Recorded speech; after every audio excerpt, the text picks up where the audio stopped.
Mariing itinanggi ni Alvin Aragon, dating contestant ng Starstruck, na may kinalaman siya sa pag-alis ng kanyang asawa na si Izzy Trezona sa Sex Bomb Girls.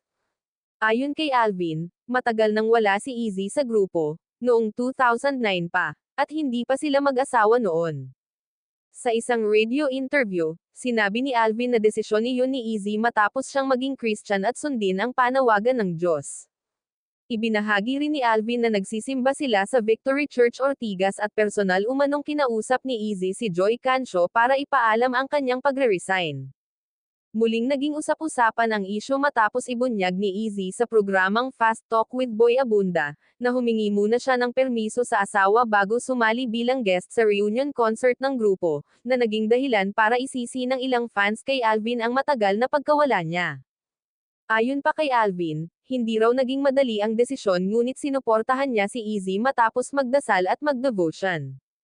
Bukod pa rito, nagbigay rin ng pananaw si Alvin tungkol sa pagiging trans woman ng panganay na anak ni Izzy na si Andre, Sofia, Trezona. Si Sofia ay anak ni Izzy sa dating karelasyong si Michael Navarro. Malinaw na hindi panig si Alvin sa ginawa ng kanyang stepdaughter. Para sa mga hindi nakakaalam, si Alvin Aragon ay dating Avenger o na-eliminate na contestant ng Artista Search na Starstruck ng GMA Network noong 2004. Sa panayam sa kanya sa Fast Talk with Boy Abunda, kamakailan kasama ang misis na si Izzy, inamin ni Alvin na talagang nasaktan siya nang matanggal sa nabanggit na reality show, dahil pangarap niya ang pag-aartista. Nang matanggal nga siya sa Starstruck, lumapit pa raw siya noon sa namayapang si German Moreno o Kuya Germs para mapasama man lang siya sa Walang Tulugan, pero wala ring nangyari. Hanggang sa nakabalik sa Starstruck si Alvin matapos magpabalik ng 7 na-eliminate, hanggang sa umabot siya sa Final Judgment. Ang itinanghal na Ultimate Survivors o Grand Winners ng nabanggit na season ay sina Mark Harris at Jeneline Mercado.